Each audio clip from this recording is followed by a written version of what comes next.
À la une de ce journal, le parti politique Envol plaide pour la diffusion en direct de l'audition prochaine de son leader à la commission ad hoc de l'Assemblée nationale sur l'affaire émolument des élus. Deli Sesanga avait corroboré la position de Martin Fayoulou sur le 21 000 $ que gagnerait un élu national. Et le trafic commercial entre la Zambie et la RDC a repris au poste frontalier de Kasumbalesa après 24 heures d'arrêt. À la base, le décès d'un conducteur zambien dans des conditions non élucidées. Des négociations ont eu lieu entre les deux pays. Et face à la dégradation de la santé de Jimmy Kitenge, la famille biologique du secrétaire national en charge de la communication du PPRD a saisi Bintou Keïta. Cette dernière décrit les conditions de son incarcération.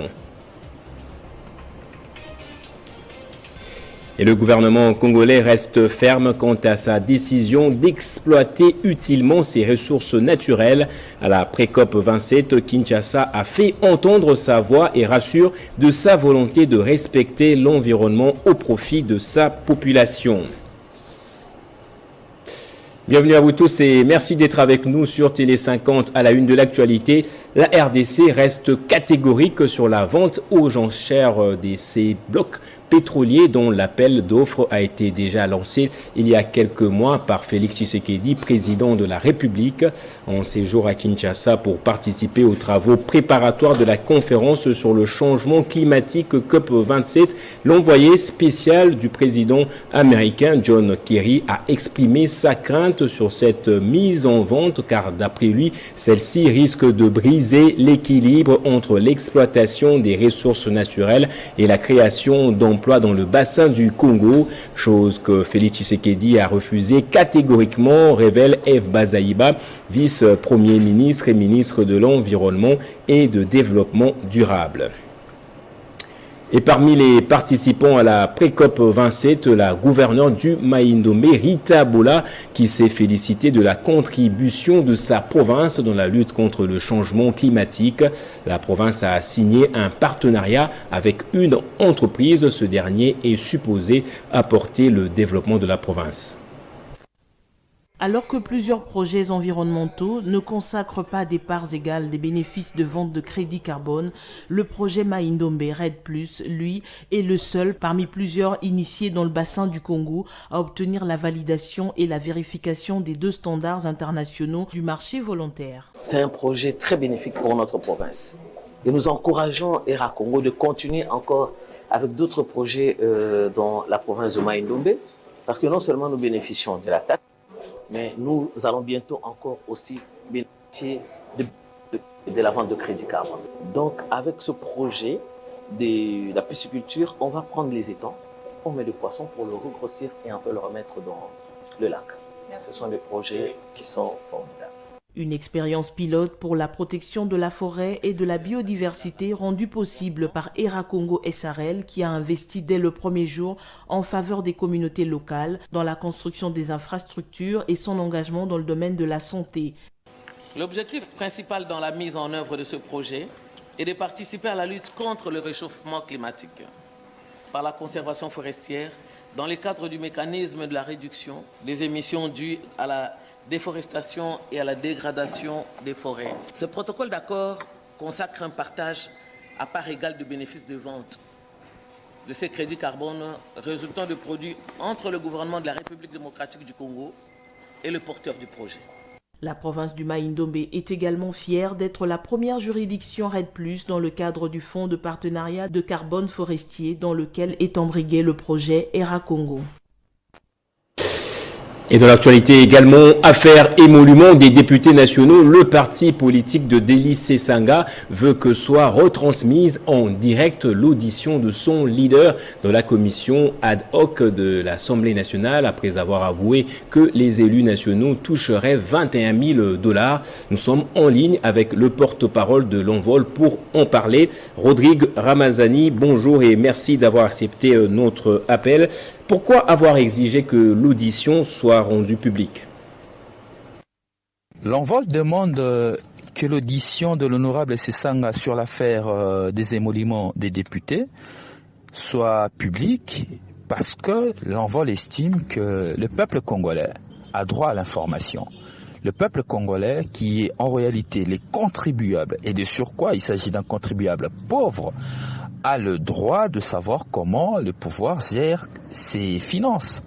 Il a aussi le droit de savoir à quelle hauteur ses élus sont payés. Voilà pourquoi l'envol aujourd'hui, dans l'étroite logique de sa lutte sur la réduction de train de vie de l'État, veut la clarté sur cette question pour que notre peuple soit à la primaire de l'information, tant du point de vue de la gestion de finances publiques, mais aussi sur l'auteur de la rémunération d'un député. Parce que nous estimons que le salut de la population congolaise passe par l'assainissement de nos finances publiques, passe par la réduction de la tendance dépensière de l'État, l'équilibre salarial, parce qu'il faut penser aussi à d'autres catégories professionnelles qui sont marginalisées à ce jour, parce que la tension salariale entre ces différents corps des métiers et les députés nationaux est inexplicable dans une société qui vit dans la misère comme la nôtre. Ne s'agit-il pas d'une démarche populiste quand on sait que les discussions en commission sont traditionnellement à huis clos? J'ai visité le règlement d'ordre intérieur de l'Assemblée nationale et je n'ai vu aucune prohibition interdisant qu'une commission rend public ou encore soit publique ses auditions. Je n'ai vu aucune prohibition, aucune interdiction quant à ce. Partant du principe de droit que ce qui n'est pas interdit est permis, moi je ne trouve aucun inconvénient si l'Assemblée nationale veut vraiment que les choses soient clarifiées, que l'Assemblée nationale décide que cette commission spéciale soit une commission qui sera publique afin de permettre à notre peuple d'avoir accès à l'information. Et l'envol encourage son président national de se présenter devant cette commission afin de lui apporter ces éléments de preuve. Et je crois que ça sera justice et notre peuple sera satisfait du travail des élus. Donc aujourd'hui, l'Assemblée nationale, la majorité de l'Union sacrée ont le devoir de rendre public cette audition dans la commission spéciale, dans la mesure où aucun texte, aucune disposition réglementaire n'interdit qu'une commission siège publiquement. Merci beaucoup Rodrigue Ramazani.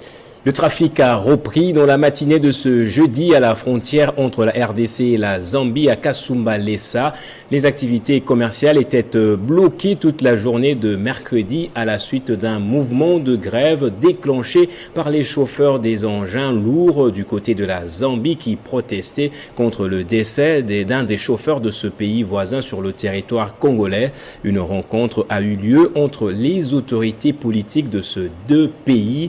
Les chauffeurs zambiens ont décidé de reprendre le trafic frontalier en contrepartie des garanties sécuritaires sur les routes de la RDC.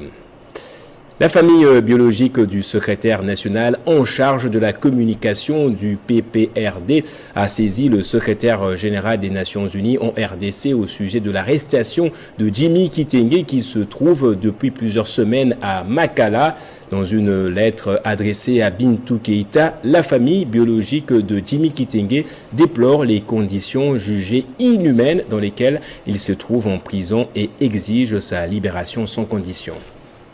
Arrêté par les agents de l'Agence nationale des renseignements avant d'être transféré au parquet général de Kinshasa-Gombe, puis à la prison centrale de Makala. Le secrétaire national en charge de la communication du Parti du Peuple pour la Reconstruction et la Démocratie, Jimmy Kitenge, serait dans un état critique. À en croire sa famille biologique qui a saisi la représentante du secrétaire général des Nations Unies en République démocratique du Congo, Bintou Keïta. Dans une correspondance adressée à la représentante de la MONUSCO, la famille biologique de Jimmy Kitenge déplore les conditions jugées inhumaines dans lesquelles il se trouve où il est incarcéré depuis plusieurs semaines. La famille biologique de Jimmy Kitenge demande à la représentante du secrétaire des Nations Unies de tout faire afin qu'il soit libéré le plus rapidement possible pour bénéficier des soins médicaux. En effet, cette lettre de la famille a été également adressée a copié pour information à plus de 35 autres personnalités de la République démocratique du Congo, dont le président de la République Félix Tshisekedi, au Premier ministre Jean-Michel Samaloukonde, à l'appareil judiciaire dans sa diversité, mais aussi et surtout au corps diplomatique accrédité en RDC. Ici est de signaler qu'à l'instar de sa famille biologique, sa famille politique aussi ne cesse d'exiger la libération pure et simple de l'un de leurs arrêtés selon eux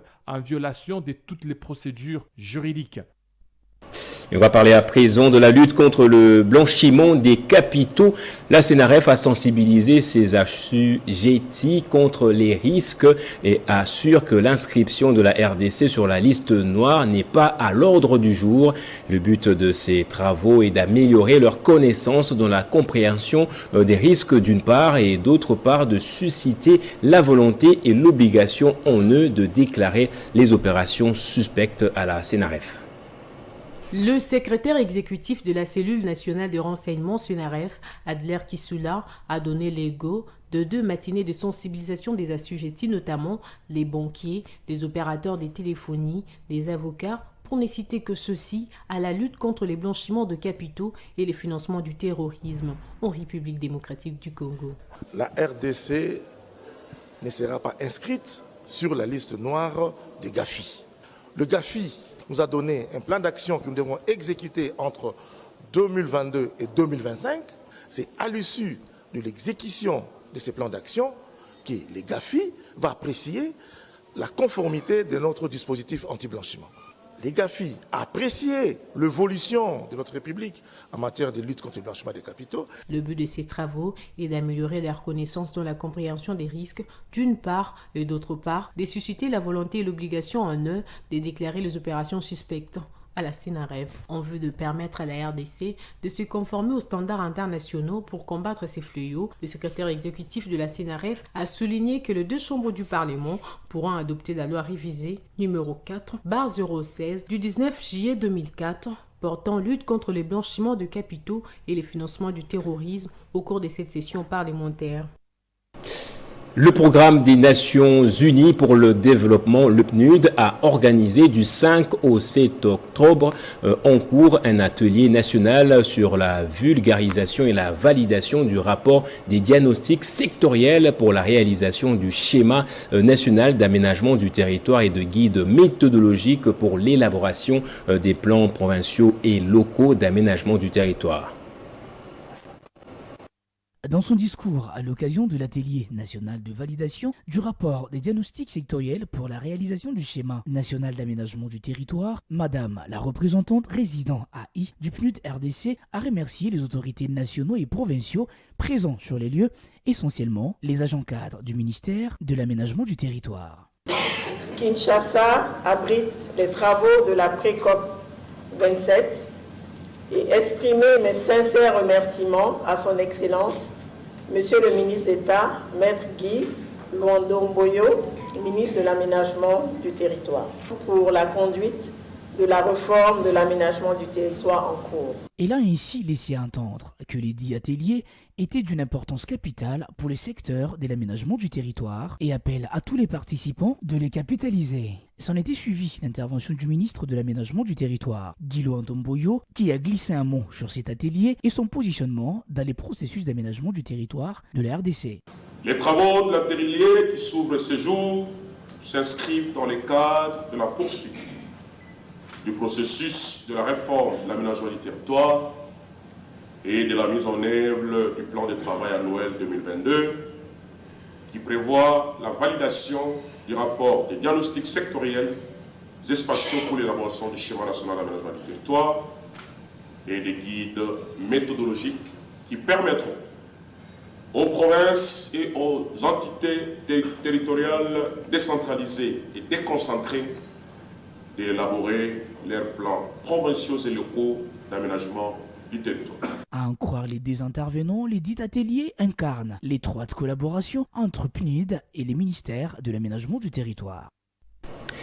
Et puis dans la province du Maniema, on va prendre ce sujet sur le Hill Africa qui a appelé à collaborer franchement avec les acteurs de la justice. C'est l'une des recommandations formulées à l'issue de la revue annuelle sur le projet de prévention et de réponse aux violences basées sur le genre. Ouverte pour 2 jours par le ministre provincial en charge de la santé publique du Maniema, les assises se sont tenues dans la salle de réunion Saint-Joseph de la procure du diocèse catholique de Kindu. Elles ont regroupé plusieurs acteurs du secteur de la santé du Maniema, venus de 9 zones de santé où s'exécutent les projets prévention de réponse aux violences basées sur les genres. Pour le coordonnateur provincial de Hill Africa Maniema, il a été question de passer au peigne fin les activités réalisées par son organisation dans les cadres de la lutte contre les violences basées sur le genre, à l'issue desquelles, indique Daniel Mbangu, des recommandations ont été formulées. La plupart des parties prenantes ont eu à émettre un certain nombre de recommandations qui peuvent se résumer en ceci. Une bonne collaboration avec les prestataires de la justice. Parce que la justice, c'est pratiquement une véritable clé de voûte pour pouvoir bien sanctionner. Invité à ces assises, la société civile a dit avoir une impression positive. Je voudrais que s'il y a un projet qui est exécuté, il y ait une gouvernance participative. C'est-à-dire on rend compte de l'évolution et de l'exécution du projet. C'est ce que nous avons qualifié de positif. Pour rappel, plus de 12 000 personnes devraient être assistées par ces projets. Mais selon le coordonnateur provincial de Hill Africa Maniema, des statistiques ont été largement dépassées jusqu'à atteindre près de 15 000. Et en Afrique à présent, moins d'une semaine après un nouveau putsch, le Burkina Faso a un nouveau président. Le capitaine Ibrahim Traoré, auteur de ce coup d'État, a officiellement été désigné président du pays. Ses fonctions sont temporaires. Il devrait laisser sa place lorsqu'un président de transition sera désigné par des assises nationales. Commentaire de Rufus Lukanga. Le Burkina Faso, qui vient de vivre 2 coups d'État en 8 mois, a officiellement un nouveau président. Depuis hier dans la soirée, le capitaine Ibrahim Traoré, auteur du dernier punch en date, a pris les commandes du pays. C'est ce qui ressort de la déclaration du porte-parole du MPSR lors d'une émission spéciale diffusée à la télévision nationale. Le président du mouvement patriotique pour la sauvegarde et la restauration assure les fonctions de chef de l'État, chef suprême des forces armées nationales. Il est garant de l'indépendance de la magistrature. L'acte adopté, c'est conforme aux récents propos du nouvel homme fort burkinabé qui avait évoqué qu'il ne ferait qu'expédier les affaires courantes jusqu'à la désignation d'un nouveau président de transition, civil ou militaire, par des assises nationales qui devront se réunir bien avant la fin de l'année. Âgé de 34 ans, Ibrahim Traoré devient le plus jeune chef d'État en fonction actuellement au monde devant le Chilien Gabriel Boric, 36 ans. À la tête d'une faction d'officiers subalternes mécontents, le capitaine Traoré avait renversé le 30 septembre dernier le lieutenant-colonel Damiba, reproché d'inactif face à la dégradation continue de la situation sécuritaire du pays. Ce dernier avait lui-même accédé au pouvoir en janvier en destituant le président élu Rochmark Christian Kaboré. Téné, au cours de cette même semaine de tensions, des manifestations contre la France et pour un renforcement de la coopération militaire avec la Russie, dont l'influence ne cesse de croître dans plusieurs pays d'Afrique francophone comme les Mali voisins, se sont également tenus, d'où les bâtiments représentant les intérêts de la France, dont l'ambassade à Ouagadougou, ont été pris à partie par les manifestants. Enfin en sport, plus que 18 jours nous séparent du coup d'envoi de la Ligue 2. Les équipes engagées continuent de s'apprêter pour bien se larguer à cette nouvelle saison. Ce jeudi, le FC MK a présenté ses nouveaux équipements au cours d'une cérémonie organisée à son siège. Christian Bokaya. Comme chaque début de saison, le Football Club Moké présente ses nouveaux maillots et la tradition a été bien respectée ce jeudi. La particularité avec la saison qui profile à l'horizon, c'est que l'équipe n'a pas seulement présenté de nouveaux maillots, mais aussi un lot important de bottines, et c'est grâce à ses anciens sociétaires qui évoluent actuellement sur les vieux continents. Tous les joueurs que MK envoie en Europe, ils sont toujours reconnaissants pour cette équipe. Et à l'époque, c'était Kabananga, qui avait envoyé tout un carton de bottines. Il y avait plus ou moins 25 paires de bottines. En fin de compte, Chancel Bemba l'a toujours fait, que nous n'avons jamais présenté parce qu'ils reconnaissent que c'est toujours ici qu'ils sont partis. Et enfin, c'est Silla qui vient d'envoyer ces 25 paires de bottines de haute gamme et 10 ballons de compétition. FIFA atteste parce qu'il veut aussi, là où il est venu, que les autres, ses jeunes frères, puissent suivre le même pas. C'est comme ça que vous voyez ces 25 paires de bottines que nous vous présentons et les 10 ballons de meilleure qualité pour les compétitions. Pour ce match à domicile, le Football Club Moquet va évoluer avec ses couleurs traditionnelles qui sont le rouge et or. En déplacement, le club sera habillé en couleur orange et ses maillots d'échauffement n'auront pas de numéro des dossards. Place au rappel des titres à présent. Le parti politique Envol plaide pour la diffusion en direct de l'audition prochaine de son leader à la commission ad hoc de l'Assemblée nationale sur l'affaire émolument des élus nationaux. Délice Sanga avait corroboré la position de Martin Fayoulou sur les $21 000 payés aux élus nationaux. Et le trafic commercial entre la Zambie et la RDC a repris au poste frontalier de Kasumbalesa après 24 heures d'arrêt. À la base, le décès d'un des conducteurs zambiens dans des conditions non élucidées. Des négociations ont eu lieu entre les deux pays. Et face à la dégradation de la santé de Jimmy Kitenge, la famille biologique du secrétaire national en charge de la communication du PPRD a saisi Bintou Keïta. La famille décrit les conditions de l'incarcération d'un de leurs fils. Et le gouvernement congolais reste ferme quant à sa décision d'exploiter utilement ses ressources naturelles. À la pré-COP 27, Kinshasa a fait entendre sa voix et rassure de sa volonté de respecter l'environnement au profit de sa population. Restez avec moi pour la revue de presse.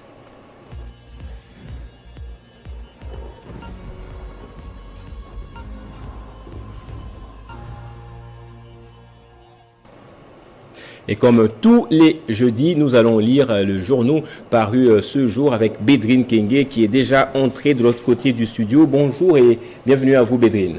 Bonjour Gaëtan et merci.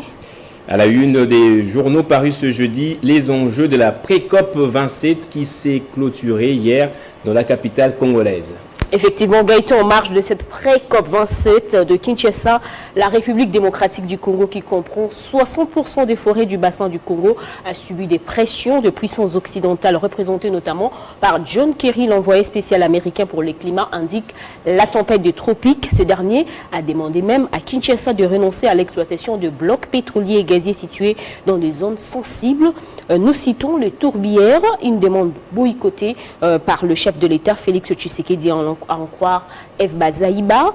Selon CongoPresse.net, la ministre de l'Environnement a invité ceux qui s'opposent à l'exploitation de ces sites pétroliers de venir faire la contre-expertise. Et dans un autre article de Tempête du Tropique, la République démocratique du Congo est à la fois solution et problème pour le reste du monde à cause de son immense patrimoine forestier et de nombreux cours d'eau qui humidifient celui-ci. La RDC n'est pas seulement un pays solution, autant ce vaste territoire d'Afrique offre d'énormes chances de survie à la planète, autant ce vaste territoire d'Afrique est un pays problème pour ses habitants qui vivent dans leur immense majorité en dessus du seuil de la pauvreté, conclut ce tabloïd. Et à la faveur de la tenue de ces travaux, estime cette fois-ci la prospérité. La RDC confirme sa suprématie en Afrique sur des questions climatiques. Un événement de haute portée climatique, mieux vaut une volonté manifeste qui vient affirmer la détermination et l'engagement de la République démocratique du Congo à se positionner comme pays solution face aux défis liés au climat à travers le monde, commentent les confrères. Et l'avenir, pour sa part, souligne que plus de 50 ministres envoyés du climat ont adopté les principaux points qui seront au cœur du débat à la COP27 en Égypte. Un document qui témoigne, selon le journal, l'importance d'une COP27 réussie dans les questions de l'adaptation, de l'atténuation, de la finance climatique et des pertes et dommages, commente le quotidien. La grève qu'observent les médecins depuis maintenant 3 mois a également retenu notre attention. Tout à fait, Gaëtan. Ces derniers ont été de nouveau dans les rues de Kinshasa hier mercredi. Nous informe Forum des As précisant que le manifestant s'est dirigé vers la présidence de la République où ils ont même déposé leur mémorandum. Et à ce sujet, le journal s'interroge. Pourquoi les grévistes n'ont-ils pas choisi le chemin de l'autorité budgétaire, en l'occurrence l'Assemblée nationale où le Premier ministre Samalou Konde, vous le savez, a déposé à l'ouverture de la deuxième session ordinaire de septembre le projet du budget de l'exercice 2023 chiffré à 14,6 milliards de dollars américains. Pourquoi les blouses blanches ne feraient-ils pas entendre leur voix devenue inaudible à force de crier leur ras-le-bol auprès de ceux qui, en ce moment, sont en train de s'empoignarder à coups d'interpellation autour de leurs émoluments faramineux, se chiffrant à quelques 21 000 dollars américains, alors qu'eux-mêmes, médecins, battent régulièrement le pavé pour tenter justement d'arracher quelques centaines de dollars avec beaucoup de peine et au péril de leur vie. Gaëtan, et face à la bonne volonté affichée par le Premier ministre après son échange avec les médecins, le SINAMED appelle les médecins à garder l'espoir et surtout à participer à l'atelier qui s'ouvre pour des négociations avec le gouvernement, nous signale cette fois-ci casinfo.ca. Et pour terminer dans le reste du continent, Ibrahim Traoré devient le président du Burkina Faso. C'est le capitaine Ibrahim Traoré, tombeur du lieutenant-colonel Paul-Henri Sandaogo Damiba le vendredi dernier, qui est devenu le chef d'État du Burkina Faso, précise RFI.fr. Cette nouvelle, Gaëtan, est qualifiée de la manne venue de cieux pour les populations désespérées de Djibo, rapporte Wakatsira.com, dans la mesure où le MPSR n'a pas de droit à l'erreur dans la campagne de nettoyage du territoire national de terroristes qui s'enquistent pour le malheur de populations civiles et militaires massacrées à longueur de journée, à l'instar de 2 coups d'État de cette année. Ainsi, pour ne pas que les mêmes causes produisent les mêmes effets, le capitaine Traoré n'a d'autre choix que de mener avec succès l'opération Manamana, non pas en débarrassant tous les derniers samedis du mois les villes et localités du pays de leurs ordures, mais des terroristes qui les infestent. Merci Bédine Kenge pour cette lecture et présentation. Merci à vous autant. Et fin de ce journal, merci à vous également de l'avoir suivi. On dit que c'est lui le plus...